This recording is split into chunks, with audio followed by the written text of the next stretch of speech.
So, stressed assets, as you would understand in normal parlance, are companies or borrowers who are already stressed.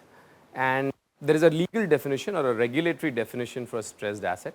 If a borrower is not able to repay his loans or is not able to pay his scheduled installment for a certain period of time, they have to be classified as stressed or non-performing assets by the banks, financial institutions, or non-bank, as the case may be. In Indian context, this time limit is as soon as you are not able to pay for 30 days, you become a stressed asset level 1. In 60 days, you become a stressed asset level 2, which is called SMA 2.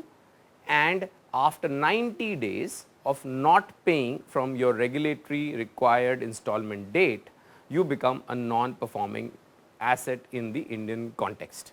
The issues that arise with a non-performing asset is that the borrower does not have the ability to borrow more money from the bank, while on a bank's balance sheet, the bank will have to provide for that asset, which means that the bank will have to take a capital charge on this particular asset. The issue with non-performing asset, and this has been a widespread and a well-known issue in the market today, that India, there are a lot of non-performing assets. These reduce the ability of the bank to actually lend to good borrowers, because they take a capital charge when an account becomes non-performing. This in turn reduces the overall credit that can be disbursed in the market, and therefore the resolution of stressed asset is very, very important. What could cause stress? There could be multiple reasons for these stressed assets. One could be an industrial cycle, where the cycle of that particular industry is going very bad, and the weaker players in that industry are more prone to get stressed. The second could be maybe an acquisition gone bad by the borrower.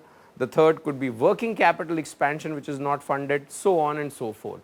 The key aim for the bank is to resolve these stressed asset positions, and the key aim for the borrowers is also to come out of these NPA situations and go for growth. And that is what is all about stressed assets.